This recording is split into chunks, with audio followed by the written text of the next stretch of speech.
Welcome everybody. Welcome. We got my good buddy Marley right here with me. We're having a great day today, and we're going to have a great show for you today. I got one of the guys that are knocking the heck out of them in South Florida. He's joining us today. His name's Kyle, and he is going to be telling some great stories about fishing down in the Keys and Isle Marauder and all that stuff that goes on down there that we are unaware of. And but first of all, I want to talk about the fishing game or the fishing commission meeting yesterday. If you saw it, you should be appalled. They are doing a assessment of a fish that doesn't live here. Nobody wants to talk about it. Nobody wants to bring it up. Nobody. I'm sorry if I'm pissing off a bunch of people, but you cannot assess the population of a fish that doesn't live here. You can't count the numbers of fish in our waters when they don't live here. It's a highly migratory fish, the California fish. They say is a California fish. The barred sand bass lives in Mexico. It migrates to California. You can't do a population assessment on a fish that doesn't live here. I'm sorry. I'm going to talk about it till my head falls off. You cannot do an assessment of the population of a fish that does not live here. Period. End of story. But they're going to spend billions of dollars of your money studying a fish that doesn't live here. How? Well, that goes about par for the course, right? Gang, today we got a good guy coming on the show. I've been talking to him a lot. I met him at ICAST, and when I heard his story and I heard what he's doing and I heard how he is getting more and more of the younger generation connected to fishing, I wanted to hear his story, and I wanted all of you to hear his story. It's a phenomenal deal. What he does is a great operation down in Florida Keys, Isle Marauder to be exact. And we're going to talk to Kyle right now. We got Marley in my hand today because his tail is rotting, and he's going to have surgery on his tail, but that's why I'm holding on to Marley. Look at that poor guy. His little tail's rotting, so I got to hold on to him. And then I got to get him taken care of after the show to get that rot so he quits biting his tail. Kyle, welcome to the show. Jump on in here. Let's go. Good morning, good afternoon, good evening, Kyle. Hey, Dave. How you doing? I am doing really good. I'm super excited to have you here because you're going to tell me about stuff that I don't know anything about, fishing in Florida. You're going to go get into that. I can tell you, I'm excited just to be here, man. Fishing in the glades and all that stuff, going up into the glades and going all over the place and fishing Isle Marauder. And oh, you got so much and you got such a great story. Why don't we start from the very beginning? Why don't we start with how, or do you even remember the first time you went? You've been fishing so long. I know. I mean, the very first time, I can't pinpoint that, but I do remember growing up in Fort Myers, Florida with my mom, my dad. We've always been an outdoor family on my mom's side. And my very first fond memories of fishing was with my dad under like the Sanibel Bridge, Fort Myers Beach Bridge. We'll go out there, walk up on the first piling, and we'll just start fishing, whether we were catching snapper, snook, barracuda. That's where it all started from, getting a bucket of just shrimp, sitting under there all day with my dad, eating a sandwich, catching fish. And then we slowly progressed up where my uncle, he had an offshore charter business at the time. And me and him and his kid, we would all go out. We'd go do some fishing offshore in the Gulf. And then as soon as I got older, I got a little boat. Me and my cousin started going out into the Caloosahatchee, up into Pine Island area, Marco Island. Started doing a lot more flat style fishing over there. And I can tell you what, it skyrocketed. I knew that I wanted to do something different when I got into this. I didn't want to sit inside. At first, I thought, you know what, I'm going to become a boat mechanic. I started doing boat mechanics, thinking work on them, and then just drive the boat afterwards and have the grandest time of all. And I felt so disconnected from my job that I finally just did everything I had to do, jumped into it, and here I am running. I mean, I've only been doing this 2 years, and I think I'm doing pretty well off for myself. I love what I do every single day. Well, I think that's the key, and that's what attracted me to you. I know you just came by the booth. You were just looking at things in the Promar Ahi booth, but Yeah. there was a connection that I had with you because I see myself, a younger version of me, as you, and I wanted to hear your story. And then I was like, Kyle, will you come on my show? And you're like, yeah. And we've been trying to put this together ever since ICAST. So you don't understand. I'm so excited. You know what? If no one else watches the show today, I am excited to hear your story. And if other people watch, how great would that be?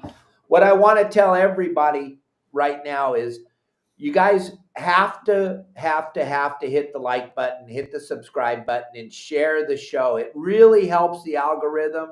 It helps me out. I don't mention it enough. So I hope that you guys do that. But as you guys, your father and you were fishing underneath the bridge. See, that's the stuff we don't get out here on the West Coast. So taking a bucket of shrimp and then fishing at the pilings and catching, that just seems so bizarre to us. Can you Trust me, I experienced it. Even when I did a summer up in Martha's Vineyard, Massachusetts. I wasn't doing fishing trips. I was just taking people to learn wakeboarding and skiing.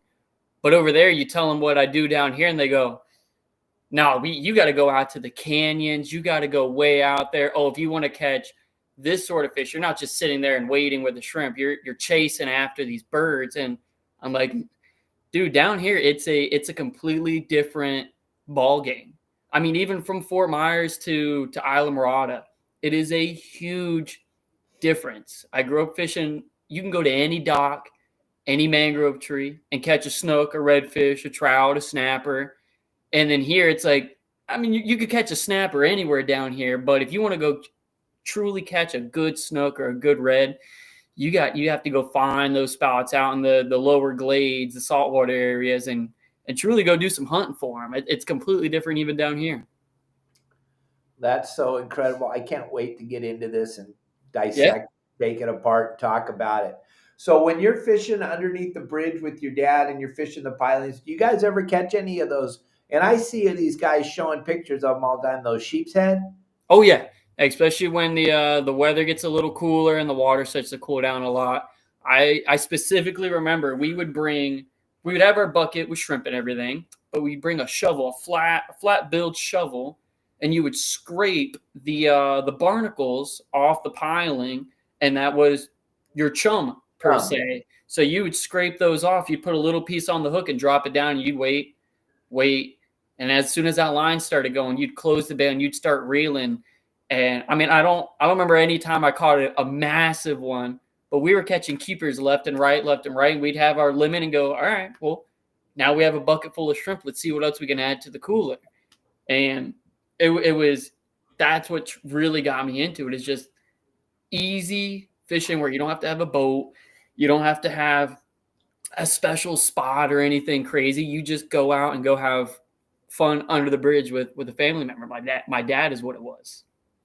Oh yeah. How cool is that to go fish with your dad? That's the greatest thing in the world. Would you say that was probably some of the best times in your life when you were young, fishing with your dad? I know it was for me. It's one of the greatest memories I have is going out fishing with my dad. Let's kind of talk about how important that is to connect with your children. And there's no better way than fishing, right? Absolutely. Like I still try to get my dad down here as much as possible, because even though I'm older, obviously you don't get the best relationship with your parents when you're a younger guy, but it definitely built up a respect for the ecosystem. It built up a respect for my dad of like, hey, he taught me. I remember I used to be scared of grabbing a shrimp because I didn't want to get poked by him. If I didn't have that, I would have not had any never had any fishing experience. You know what I mean? I would have been stuck at the house playing video games or whatever. But no, my dad got me out there, created that connection with me and him. And we still go fish a lot when I go back home. We'll go rent a boat and go have fun just together. And I really think that, like, kids nowadays, I still do get a lot of my clients will be fathers and their sons, or fathers and like the son, the daughter, or even grandparents and their kids, where like the dad or the mom doesn't like fishing, but the grandparents do. They're trying to get their kids down here as much as possible and get them on any fish. That's all they want. They just want something to get the line tight. And I tell you, when I've got a 7-year-old and an 8-year-old that's never caught anything other than a bluegill or a panfish or something, and they hook up on a 12-inch mangrove snapper, for down here, that's not crazy, but for them, it's nuts, and they can't even hold the rod up. And at that point, boom, they're hooked. Dad, we got to go get a rod. We're going to go get shrimp. We're going to go sit underneath the bridge. And at that point, like, that's what I strive for. I want these kids to come back and do it every year and bother their parents to do it even at home. Yep, father, daughter, father, son. There's nothing better. It's such a phenomenal connection to, not let alone the family dynamic, but nature too. It's a connection to nature that you can't explain till they go and they do it. Like you just said, a 12-inch snapper, they're hooked for life. They're done. Absolutely. And you guys all got to think about that. For some reason, in the United States of America, they're on a mission to stop everybody from fishing. You guys are up against it down there in Florida, just like we are out here in California. Yeah. And everywhere that you like to fish, they want to close it, or they want to control it, or they want to change the size limits, or they want to put in which is the dumbest thing in the world, a slot limit. Gang, if you don't even know what a slot limit is, and you're like, I want a slot limit. Yeah, shut up. You don't even know what you're talking about, let alone, it doesn't really help. I know they want to take a victory lap for what they did with the redfish. What they did with the redfish, they took the nets out of the water, gang. Plain and simple. That was what saved the redfish. It's not the commercial guys it's not us charter guys or even recreational guys that are killing off all these fish. It's commercial big operations that I feel are personally putting a huge dent in these populations, whether good or bad. It's these commercial guys, the drag netting, the pulling the nets behind the boat, and it's like you're catching your thousands of pounds of shrimp, but then you're catching your redfish, your snook, your dolphins, you're catching all these other bycatch that you don't want, and then now they're dead, and all they do is just throw them right back. Yeah, well, I have a different outtake on that, because we need the commercial fishermen.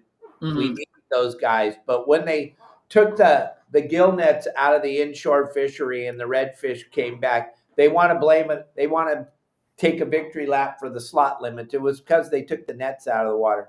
But there's so much going on as far as regulations. We are the most regulated country in the world. We don't even buy our own seafood. We buy foreign caught seafood. So it's so ridiculous. And it's sustainable, you say that, but then you go and you buy something from a foreign country. It's just absolutely ridiculous. All I just want to say is, why are they on such a mission to stop us from fishing? I don't get it either. It doesn't make any sense, because I'm a recovering drug addict, alcoholic, and you know what fishing did for me? It saved my life.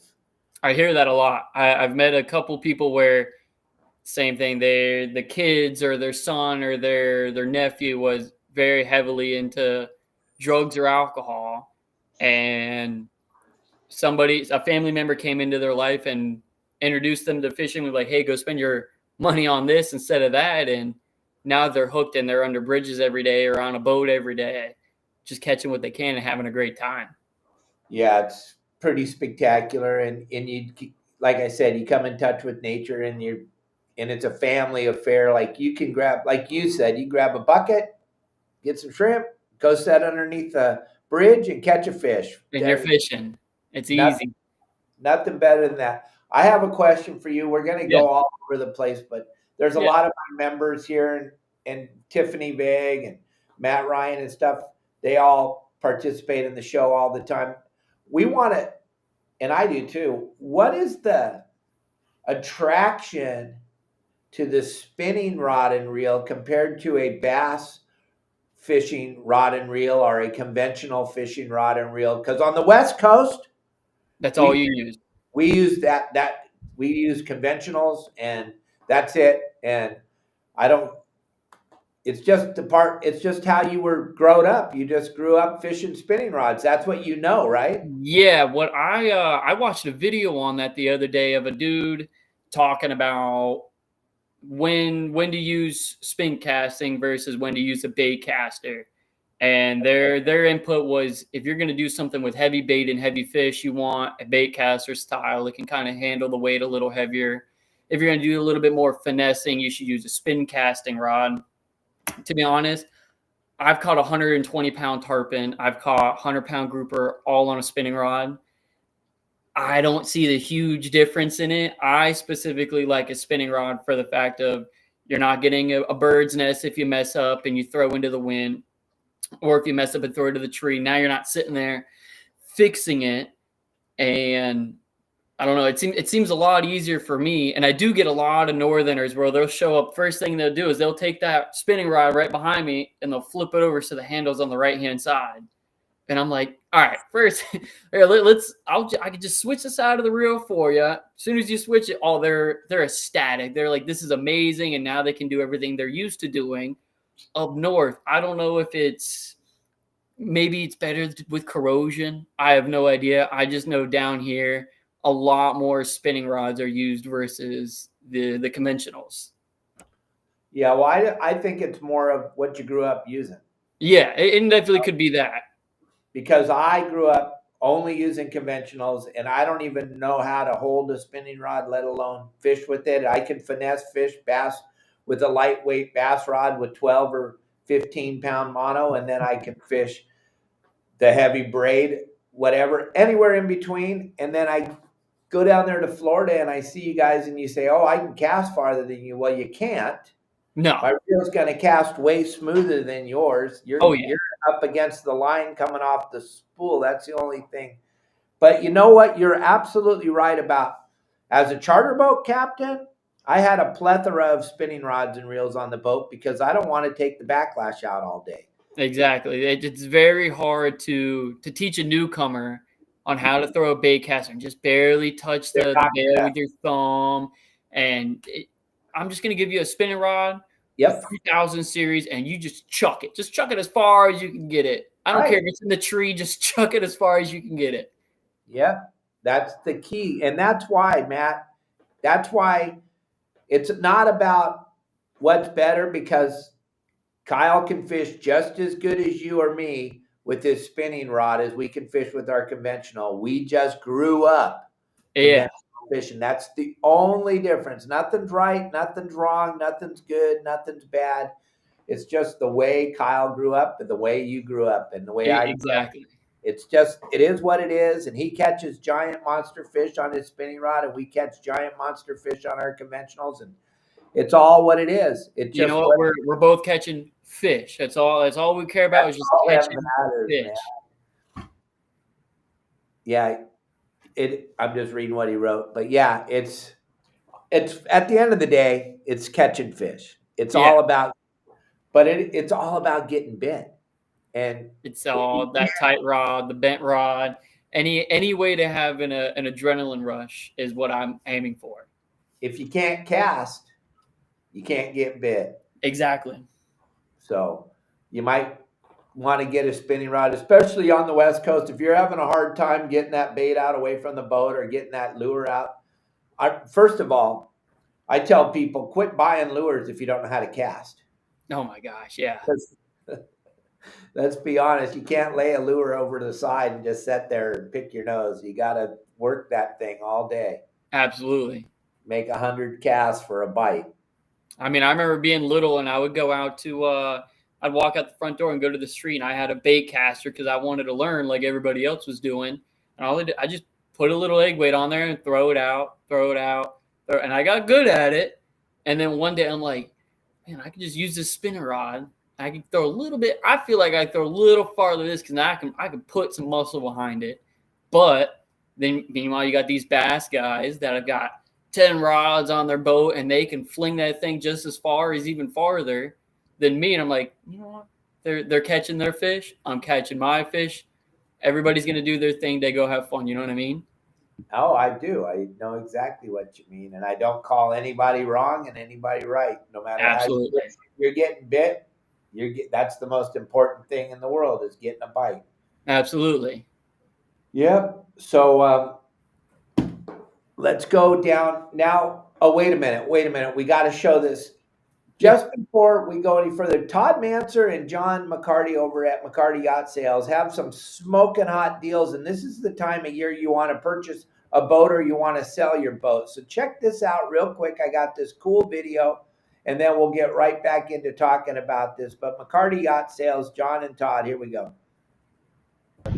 Hey guys, John with McCarty Yacht Group. And Captain Todd here with McCarty Yacht Group and Manser Marine. Guys, look at this absolute beautiful weather. What do you think, John?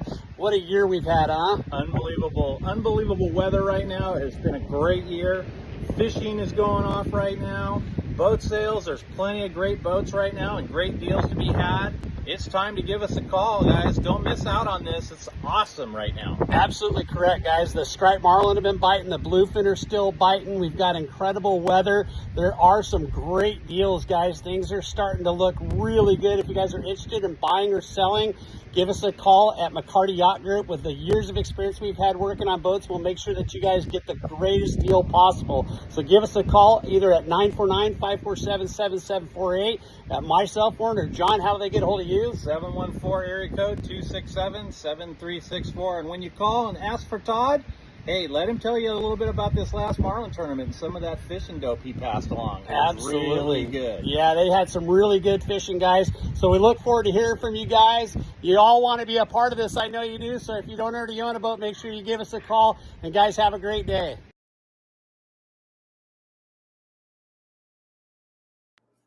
What a great video. If that doesn't get you pumped up to go buy a boat or sell your boat, if you want to sell a boat right now, it doesn't get much better than this. And if you're buying a boat, this is your world because it's a buyer's world right now. You get a nice boat. Off season, people are selling their boats, getting out of the business because they weren't members of Your Saltwater Guide. So just check it out. Look at McCarty Yacht Sales. Check out all the things that are going on there and tell them you saw them here on Your Saltwater Guide. All right. So there's Todd's phone number was on that QR code we put up in a minute ago. But Kyle, I want to talk to you about how you kind of touched on it a little bit where you wanted to be a mechanic, but how does a guy go about becoming a charter boat captain down in the Gulf of America or in the Florida Keys? So I could tell you when I got my license, it all starts with you have to have your sea time. So the U.S. Coast Guard has you have to reach 365 days on the water from the moment that you turn, I think it's 14 or 16. And a day on the water is considered 4 hours. But if you're on the water for 8 hours one day, it is still only 1 day on the water. So since I grew up being on the water, whether it was in August when we would come down to Marathon for my mom's birthday, we go lobstering, or if it was on a John boat out on the water, that consists of a day on the water. So I got my 365 days, applied, they approved of the time, and then I went and I did my class. I could have done a week-long class that was 8 hours a day. You'd start at, I think, 8 a.m. and you'd be done by late afternoon. Or you could do a 2-week class where you'd start at 6 p.m. and then you'd be done by 10 p.m. I did the 2-week class. I had work. I would immediately just drive over after work. And it would consist of doing rules of the road, lights, horns, all sorts of stuff. They're teaching you to drive these massive Freightliner boats. They're not teaching you to drive little center consoles and to fish and to this and that. So you just got to get through it. and mine took 2 weeks. I think I took 2 final exams before I finally passed. And once you get all that squared away, you waited about 4 or 5 months for the license to come in, and boom, you are legally allowed to charter a boat with people on it. Whether you're doing yachts, whether you're doing taking people wakeboarding, fishing, you can now run a charter boat. And then from that point, I took people wakeboarding and skiing up in Martha's Vineyard, Massachusetts. I was doing the parasail boat in Fort Myers Beach. I was running a sightseeing and offshore fishing boat in Naples. And finally, at one point, I gained enough people that had the confidence in me and got the confidence in myself, and decided to start my own business, and found some investors, invested into a boat, got a boat, and said, you know what? Fort Myers, I love it. I love the fishing over there, but the market down here in Islamorada is a lot more consistent. If I catch the season in Fort Myers, I'll stay busy, but as soon as the hot months come, everybody disappears. It's all mainly snowbirds or older people that don't want to deal with the heat. So when the heat's there and the fishing's all good and all right and everybody wants to go to the beach, nobody's there. We're here during the summertime. You got people that want to go snorkeling, sightseeing, go to the sandbar, heck, even just go around to some bars. And then when it still gets cold, guess what? There's still people that want to go fishing. And I determined that this is going to be the best option for me to be busy, have a new life, and start what I want to be a very successful business. So what do you mean by cold? I've never heard anybody say it's cold in Florida. Man, with me, I get cold. It can hit 75 and I'm going to go put on a jacket and a pair of pants. Meanwhile, I've seen multiple guys down here where it'll get, I think the coldest it maybe got last year was like 50 something. Out on the water, I've got 2 jackets, I got a face mask, I got a beanie, I got 2 pairs of pants, 2 pairs of socks. And then my clients show up to go fish. They're wearing shorts and a long sleeve shirt, and they're calling me crazy. And I'm like, nah, I'm freezing. They're like, oh, this is great. We're gonna go snorkeling in 75-degree water. And I'm like, no, man, that is not me. I will freeze in that water. That is crazy, but that's kind of how I feel. I just don't wear any pants ever. I don't wear shoes no matter how cold it is. But I understand. I live in Cabo, and it when it gets down into the low 70s, I'm freezing. Yeah, they like a lot of Northerners don't understand it. They're like, oh, that's not cold. Like it's not freezing cold, but you get that wet, cool air coming through. It gets kind of chilly a little bit. Oh yeah. Hey, Cubby, how are you today? As far as the weather goes down there where you're at, though, you pretty much got year-round fishing, or am I wrong? I would say it's pretty much year-round, unless you're an offshore guy. When the winter months come around, it does get a lot more windy, and offshore you'll have days where it's just like you can't go out. Where since I've got a 23-foot bay boat, if it's a beautiful summer day, I'm going to the reef and I'm going to go catch yellowtail, grouper, anything I can get a hold of. Where if it's a winter months, now the inshore, the fishing gets a little bit better. So in the summertime, fishing's good. But when you get the months of July, August, and September, where the water temps are getting over 100 degrees, nothing wants to bite when the water's 100 degrees. So you're sitting there and you're sweating. The fish are definitely sweating. And now you're just sitting there with your thumb on the rod and nothing's happening. And so the summertime, there's fish to catch, but it's slow. Wintertime, it picks up a lot. Yeah, the fish are a little more lethargic, but I would say the wintertime is going to be better for what I'm trying to do versus the summertime. Now, when the water's 100 degrees, is it fair to say that it's better to jump in the water than it is to fish? I would say no. We've had days where I would be doing a sandbar trip, and we'd pull up to the sandbar. It would probably be early afternoon. We got an outgoing tide, and the air is hot, the wind is hot, everything's hot. You get in the water and you go, now the water's hot, and you have nothing else to do. So we would, no joke, have to go at least a mile offshore to water that's 5 degrees cooler, and then you could jump in and you're like, all right, this is a little more bearable. But when you're at the sandbar and you're right in that shallow water, it's so uncomfortable. Imagine just being in a hot tub in 100-degree heat. That's exactly what it's like. There's been days where it's just, there's nothing you can do. You're just sitting there hot all day long. It's so uncomfortable. That's crazy. We can't even, well, I know we have 85-degree water down here, and I won't go in the water unless it's 80 to 85 degrees, but yeah. Imagine what 100-degree water feels like. I mean, it's got to be like jumping in a jacuzzi, right? It's so, it makes you feel gross. It's not a fun feeling at all. Like I remember being up in Martha's Vineyard. I think the warmest the water got over there was, I would say 78. And people were like, this is warm. Like, kind of feels like a bathtub. Meanwhile, I'm jumping in the water and I'm like freezing. And I'm like, no, I would much prefer this over a heat wave in Florida.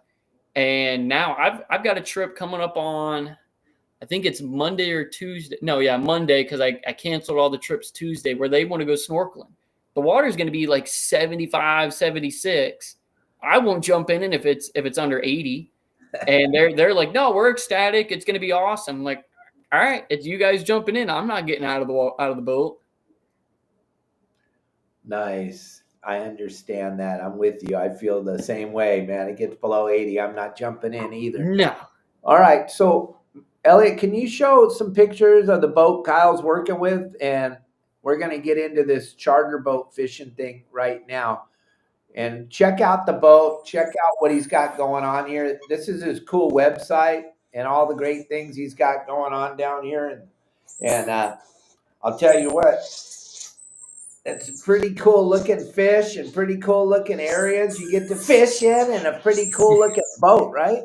Oh, absolutely. I got a 230 Key West Bay Reef, and I tell you what, there's always going to be a little bit of things that you never like about a boat, but this boat has been awesome for me. I've been able to take it 20 miles offshore to the humps, and we've caught dolphin in it, and I'm able to take it back into the Everglades and draft 12 inches of water and go sight cast for snook and reds. It's been a very versatile boat, and the color of it, everybody loves it. It pops out. That's been my biggest thing about it. Everybody loves the color. They'll see it going over the bridge. They're like, oh, we saw you going into the marina, and that's how we knew that it was you. And I love the boat. Everybody that I've taken out on it absolutely loves it too. And so how many people will you take max? 3? No, so I would max fishing. I will take 4, and even 4, it gets super crowded. If I've got people that want to do like Everglades style, where we're fishing mangroves and flats, I'll bring 2, and then if we're gonna go to the sandbar or go snorkeling, I'll bring 6. Gotcha. That's about perfect. Would be 2, maybe 3, but yeah, you can go 4, but it's not perfect. But if you got to do it, you got to do it, right? Exactly. And that's what I tell them. They're like, we've never done this and we want to go do some fishing. And I'm like, all right, well, if we're gonna do just mangrove snapper where we're not going far, we're gonna go fish some bridges, I'll bring 4. I can make that work. But as soon as you want to go into the Everglades and you're trying to fish shallow spots in the mangroves, everybody's fishing on one side now, and it's not a comfortable thing for them. So I'm like, I'm just gonna limit it. And ever since I limited it, people enjoy it a lot more, definitely. Nice. Now, when you're fishing the Everglades, let's say, what are we expecting to catch in the Everglades? I don't know. This is foreign to me. You got saltwater, freshwater? Yeah. So it's all saltwater where I'm at. And in the Everglades, I pretty much tell everybody you're expecting to catch Goliath grouper. Can't keep them, but they're really fun to catch. You're expecting to catch Goliath grouper, mangrove snapper, snook, redfish, sea trout. I've had maybe like 2 flounder, They're down here. I haven't been able to really find them, but that's pretty much your base 5 species: snook, redfish, trout, Goliath grouper, mangrove snapper, and you're going to catch small ones and you're going to catch big ones. There's spots where I've caught over 40-inch snook, and then the next day you go back and you're catching only mangrove snapper. And so it's a huge variety, and that's what I love the most about it. Oh yeah. I would think when you tell somebody you're going to take them to the Everglades, you're going to just kind of say, we're just going to catch a billion fish, and it's going to be anything and everything, and you don't know what you're going to catch, right? I wish I could say there's been some days where I'm like, I can't guarantee fish anymore. There's been days I go out there, I'm like, look, I was just here.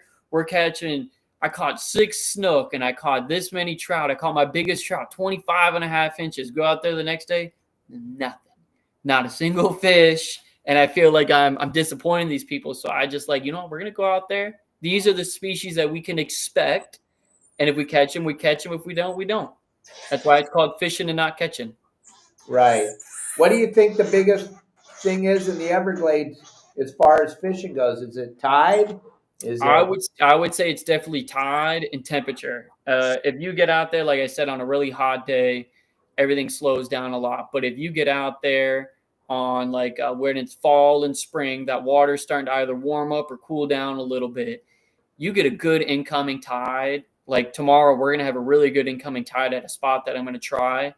And you're bound to catch something because now you've got these real narrow channels, whether it's through the mangroves or through a flat, and you're either sitting there with I mainly do live pilchards or pinfish. If I can get some crabs to come along, and you're bound to catch amazing fish just from one spot. Where I feel like with the outgoing tides, unless you're able to get on the other side of that channel, your ability to catch good fish goes down by a lot. Like I've got a creek called Mud Creek. I take a lot of people there to go do fishing. And if you're trying to fish on an incoming tide, it's amazing. All your bait's going right inside this canal. If you're trying to fish on an outgoing tide, you can't get on the other side of that canal because it's a protected area for, I called, and it's an alligator, or not alligator, crocodile habitat. So if you fish on an outgoing, yeah, you're still going to catch fish, but nowhere near as many as an incoming, where now your bait is going into the brush and into the zone that nobody else can go into. Okay. That makes sense. Yeah. Now, I'm sorry, I'm reading all these people's comments. Cubby, the reason why I'm holding Marley is he's got this tail rod. He won't stop chewing on his tail. They're going to have to amputate half his tail on Sunday. It's a huge deal, and I'm just holding him so he won't bite it. I know it's gross looking, but that's why I'm holding him. That's why I'm getting all bit up, and that's why he's been this way. He's been biting and acting all weird because he has something wrong with his circulation in his tail. It's really gotten bad, and he's going to get an operation on Sunday. They're going to cut half his tail off. So that's what's going on with Marley. That's why I'm holding him. What is that right there in the picture? Oh, that's a Goliath grouper. I can't believe the mom let that picture slide. I told him of how to hold it and everything, and the wind got his hair going, but that was just a little Goliath grouper that we caught on a nearshore patch reef one day. Nice. It's just the way that he's holding it. Usually I'm trying to get him to hold it up, and he let this arm drop trying to talk to the mom, and now his head's up, the belly's down, and it gave that fish just a really weird look to it. Nice. That is where's that? What's so that? That is the Alligator Reef Lighthouse. That's on a summer day right there. If you're not going to the sandbar, that's where I'm taking you. You've got water that is anywhere from, I think it's 7 foot to 30 foot. You get right up on the tower, it's 7 foot deep, super white sand. And then on the other side, there's a little coral reef area. And then maybe half a mile away, there's a diving area where all these dive charter boats will moor up their boat, and you're swimming in 30-foot water, crystal clear. We have turtles, stingrays, huge groupers, huge schools of fish. And that's like the premier spot of Isla Mirada. If you get a good day that you want to go snorkel and go look at a reef, that's where I'm taking you. Okay. Do you know the Miami Trail, the Miami Trail that Oh yeah, Justin? yeah, Justin's very familiar with the area you're fishing. He lived down in Florida for a while. the Tamiami Trail. What is that? It's a road that's supposed to go from Tampa to Miami. So it's literally called the Tamiami Trail that goes along the West Coast through I think through past Estero Bay, and into Marco Island, Pine Island. Like it'll get close to those areas. Okay. All right. Hey, how are you guys as far as sharing fishing spots? You got your own private spots. You don't want anybody else coming to you. You're sharing everything. I could tell you, I grew up, especially starting a business down here, where nobody wants to give you anything. And I've always told people, look guys, I don't want your spot. I'm not looking for your honey hole spot. I don't mind finding it, but I need moving down here. It was like, I just need your techniques. Your techniques are completely different than my techniques back home. And so like my favorite spot to fish is Mud Creek. It's an excellent spot where you can get along a flat and you can go sight cast for redfish and jacks, or you can go on the other side where it's a little bit deeper and you're still catching snook and you're catching mangrove snapper up underneath the tree and tarpon and everything. To me, I've got no spots to hide. I've had numerous people where they come down and their first time and they're like, hey, tomorrow, like you're fishing with me. And then they're like, tomorrow we're going to go fish a bridge. You got a bridge you recommend? Yeah. Go over to T-Table, go throw a shrimp on, go catch it at a slack tide, and you're bound to catch eatable fish from this bridge. If I had a flat area that I found a huge school of fish that were constantly there, maybe I'll hide it. But I would much rather somebody go out there and go catch a fish versus being an angry old man and just trying to hold the spots all to myself. I don't like that. Oh, yeah, I understand what you're saying. Big time. There's a lot of those angry old men out there. That's for damn sure. Yeah, they catch you in their spot, and it's like I found this spot the other day, and I just tried to fish it. Like I'm not trying to steal your spot. I'm just fishing, man. That's all I'm doing. Yeah, exactly. I feel you. So I want to talk about this lobster thing I see on your Instagram page and stuff like that, because we have lobster, and right now is lobster season, and we got lobsters. Matt Ryan fished last night, limited it out, him and his buddy. We do it a different way. We're using a hoop net, and we're just throwing some bait in it, throwing it over the side, pulling them up. Why don't you describe? I learned a little bit about this when I was at ICAST. Why don't you describe how you guys catch these lobsters? So when it comes to lobstering down here, you've got recreational guys that will get their own traps. I don't know the regulations behind it, but I think it's like 6 traps per person, and you can go throw a trap out, wait your couple days, and go pick it up. That's the easy way of doing it. I grew up where you're putting on snorkel gear or dive gear. You're going to go out and you're going to go swim, and you're going to find either rocks that these guys are hiding in or sand ledges. Like the majority of the spots I'll take clients to is out on the bay side where it's only 6 foot, 7 foot deep, and you're just swimming. I'll just let them swim around. You'll find a little rock pile that's got a hole with maybe 2 or 3 lobster in it, and they've got 2 methods of pulling them out. You can either use a snare, and you kind of push them out of the hole, open up the snare, put it on their tail, zip it tight. Boom, you've got your lobster. Or you have your tickle stick, is what I grew up calling it, and your net. You're getting back behind the lobster. You're basically just poking their butt, and they'll come out with their antennas, and they'll stand up real tall trying to figure out what's going on. Take that net, you just slowly dip it behind them, close it over top of them. They take off, you grab them. Boom, you've got a lobster in your net.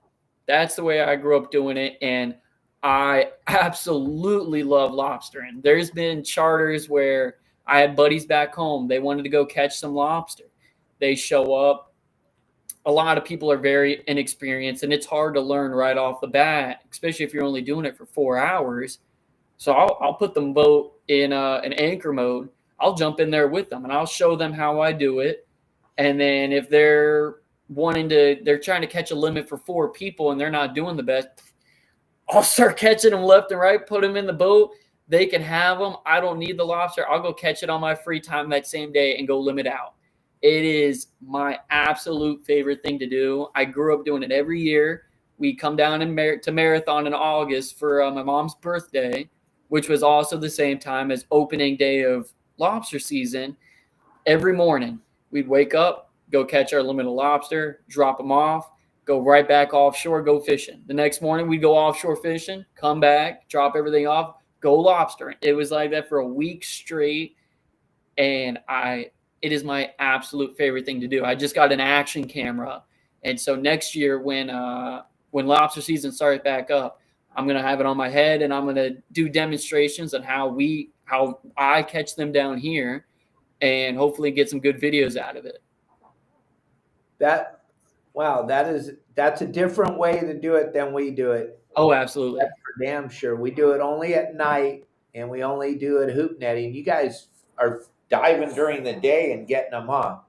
Oh yeah. Now you can go at night during a regular season, and you'll see these guys either doing what's called bully netting. So they'll have their little boat and they'll go along the flats with just imagine a large dip net where instead of your net sitting like this, your net turns to a 90, and you're just driving over a flat with super bright lights. And you'll see him walking along the grass, and you just dump it over top of him, scooping him up, measure it. If he's good, throw him in the boat. If he's small, throw him back over. And then you'll get guys that'll swim at night for them.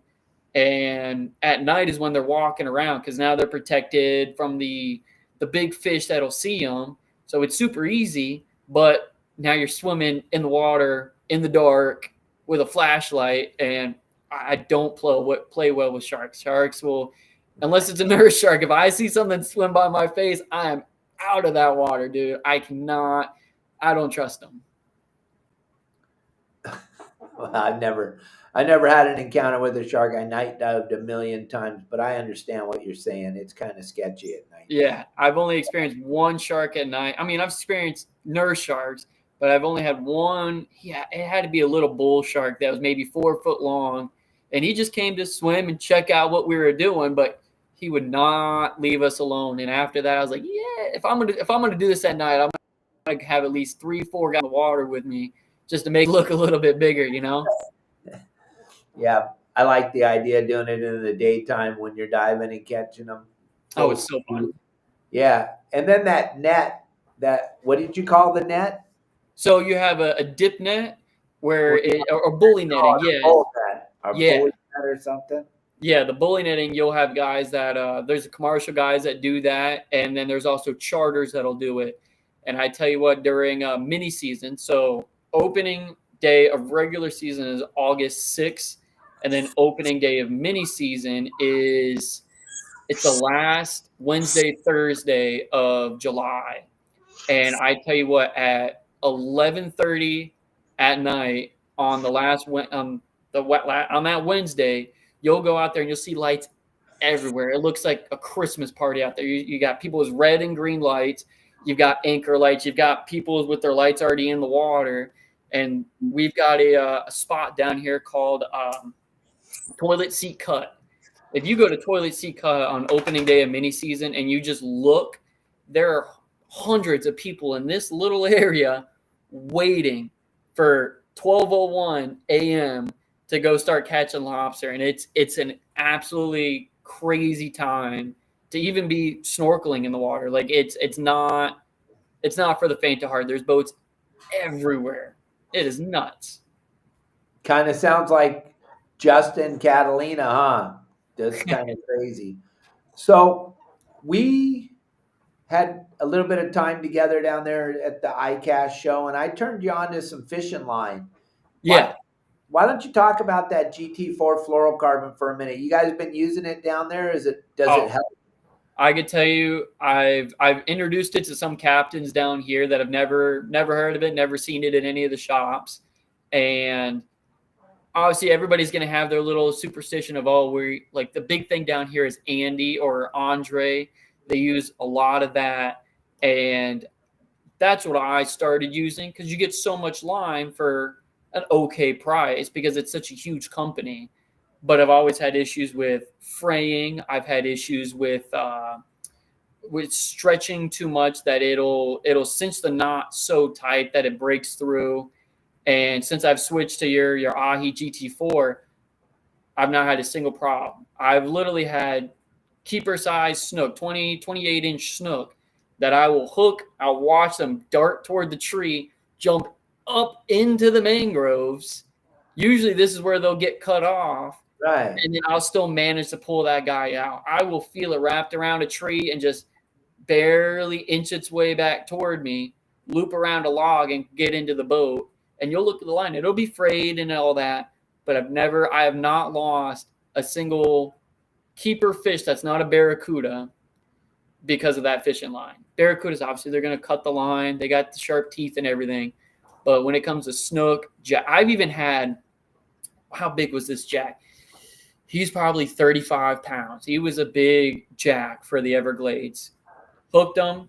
He ran 50 yards, wrapped around a little mangrove sapling, ran to another island, wrapped around a bunch of those mangroves. I fought him for 10 minutes, just driving the boat all the way around. Not a single fray. And after that, I was like, all right, I got to put more of this line on the boat. It has been an absolute game changer for me, and I'm trying to get more captains on it down here because it's been so good to me. It's treated me very well that I've been happy with it. Well, that's good to hear because we love it out here on the West Coast. So I'm glad you guys are liking it out there. We'll definitely get you some more line. I'll get an order in for you today. Perfect. Thanks for supporting us. It's pretty damn good stuff, right? Absolutely, and thanks for supporting me. It's been a doozy being a new captain, especially the second captain in my family, and having especially a line company show me support. It's been an absolute blessing and a game changer. Well, I'm glad that we're able to support you. I think you're going to do big things. I like what you're doing, and I really do support you. I appreciate do. And gang, we're going to throw his Instagram page up on here, and I want you guys to hit the subscribe to his Instagram or like or follow or whatever you do to the Instagram. Make sure that you like, subscribe, and follow him because it's a big deal to have a big following on Instagram. You don't understand, and the algorithm works. And if we all just hit the subscribe button or follow button right now, we can all follow him. It'll shoot his numbers up, and then start to like what Kyle's doing and all the pictures that he's posting and all the things that he's doing, because it's kind of cool to check it out. See something different than what we're seeing out here on the West Coast all the time. He's doing different things, and I would suggest anybody that's going down there to Isles Marauder, I would definitely go fish with you. I'd definitely check you out and go check it out. I am coming down there, and I'm going to check it out. My wife, Kelly Girl, and I, as soon as we take care of this monkey, we're going to be coming down to see you. Sweet. I appreciate it, Dave. Yeah, so if you guys can hit that, follow him, and see what he's doing. And then what do you got going on? Are you going fishing tomorrow? Are you going fishing? What's going on? Yeah. So tomorrow I'm going to be doing some pre-fishing. I've got a trip coming up on Sunday, and I got another trip Monday morning. And I got two, I think they're both 6-hour trips from guys from the North Carolina and one from Virginia. And this is their first time down here with the mom, dad, and their kids. And I'm absolutely ecstatic to take them out on the water. This is their first time here. And so I'm going to go do some pre-fishing, make sure all the tides and everything are good. Because I would say Saturday, Sunday, Monday, everything's going to be kind of similar. Monday is going to be a little windier, but we'll have 3 consistent days. And I need to make sure I got my spots in order, make sure there's plenty of snapper hanging around, make sure there's a good amount of snook, a couple jacks, and just get ready for this next front coming through. Nice. And then what does it cost? What's a half-day trip or an all-day trip? What are you talking? So for a 4-hour trip, I've got it $700. And then 6 hours, I've got it $900. And then 8 hours, I've got it $1,100. Everything's included. I've got 2 coolers. One will be for all your fish. I got another cooler full of ice and water, and sometimes I got a little extra snacks in there. Got all the rods, all the reels, all the tackle. You don't got to worry about a thing other than the clothes on your back and maybe some beer or whatever you would like for the cooler. Other than that, everything's taken care of. I'll clean the fish for you, whichever way you want it. Recommend some restaurants to cook it up for you, and you're off to the races at that point. Nice. And then, do you know a guy named Nick Stanzik? Yeah, I've not met him personally, but I've definitely been on his radar for a while. I love watching the stuff that he posts on his Freemans and stuff like that. He's a phenomenal offshore guy. All right. And do you know Blue Gabe? Blue Gabe. I feel like I've heard it, but I don't remember. I don't know. It's okay. We're just asking some questions here. Anybody got any questions here? We got a couple minutes left.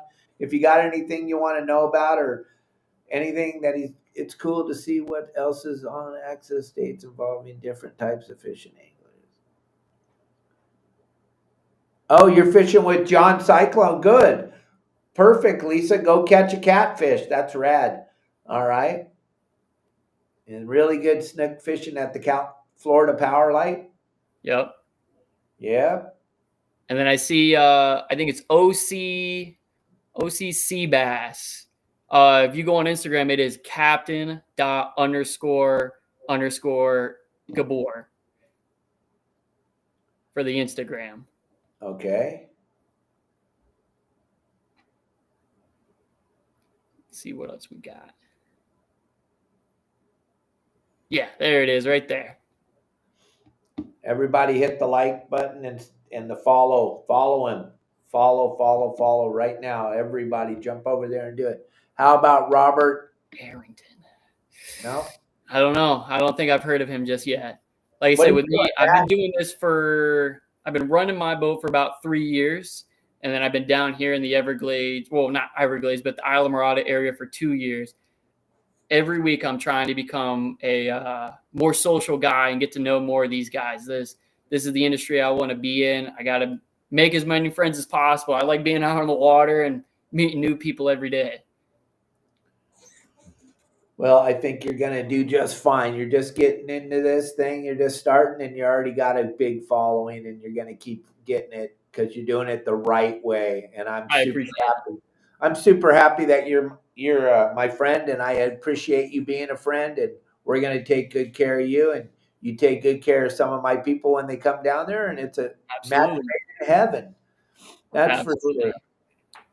And gang, once again, follow him on social media and check out his talk about plug yourself one last time. How do we find your website? Yeah, so my website is Catch and Sea Charters. It's going to be C as in the ocean, SEA.com.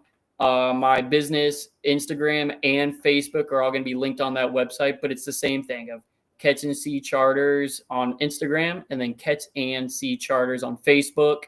I'm on TikTok as well. Haven't really done too much on there yet, but with the new action camera that just came in, I'm hoping that we can get some more videos up on there, get some more videos up on YouTube, just because that's the industry I want to be in. I want to be not an influencer, but I want to create good content for people to watch and enjoy and learn. I made one YouTube video so far, and it's how to throw a cast net.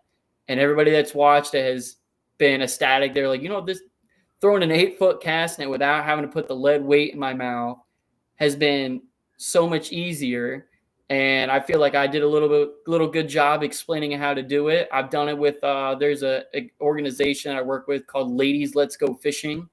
It's with a friend, Betty Bowman of mine. And when I go do her event, I teach people how to throw the cast net. I teach them how to throw how to tie line to leader and leader to a hook, how to bait hooks, how to look for certain spots. And that's been a great way of meeting people as well. Yeah, that's the video right there. Yeah, we'll watch it here for a second. This is cool. Yeah, that was in I did that in my front yard, just mounted the camera up on top of a ladder and showed in best detail that I could on how to throw this cast net. And then right there, that's my 8-foot black pearl cast net. That lead right there with your pointer and your thumb, and the rest of it just kind of cradles right there in your hand. You can see I've got most of the lead down at the bottom. I've got a third here. I've got a third behind my shoulder. Now when you're throwing, you're going to want to throw perpendicular to where you're wanting the net to go into the water. So obviously if I'm wanting to throw straight, I'm going to turn sideways to it. So now here I'm going to show you what I'm talking about. You're going to go out, behind. Wow, the thing opened perfect. It's obviously, it's not And gonna be that's the perfect method I system. You're use throwing every single at day. ground Every level morning and catching boat bait, gets a that's the little- method that I'm using. Yeah, see, we can't do that on the West Coast. It's against the law. Really? I didn't even know that. Oh yeah, baby. You can't catch your own bait, boy. You go to a federal penitentiary. You can steal up to $1,000 worth of product at a grocery store, but if you get caught throwing a net, you're going to a federal penitentiary. Oh my gosh, man. I could not imagine having to just buy bait every morning. Now, when I started, that's what I had to do. I just bought shrimp and I waited till I finally got down how to catch and find pilchards. But once I found how to catch that live bait, I will not go spend it at the store. I think for pilchards, you're looking at $30 for a dozen. And that if you need at least 3 to 4 dozen just to make a good 4-hour fishing trip. And that's all money out of my trip. Yeah. So I'd much rather go sit out there. I can black out both of my tanks with all the bait in the world and throw them into the trees and make a way better day of fishing versus using cut bait or just shrimp. Shrimp does good, but shrimp also catches small fish. Where if you got a pilchard, a nice fat pilchard, you're going to have a snook that's going to come by and look at that piece of candy and he's going to swallow it up fast. Well, I like that. I'm coming out there just for that, just for the bait fishing. Just Yeah, to watch well, when you throw come that. out here, we'll have an early morning. We'll get the camera all set up, and I'll show you what we do of sitting under these bridges and sitting on the flats and finding the bait fish. Well, he's young, Matt, so throwing that net 20 or 30 times, that's easy for him. He's young. It's nothing. It's how he starts his day every day. Absolutely. So you can't tell him that the bait barge where you pull up and spend $60 is better because it's way easier for him to throw the net.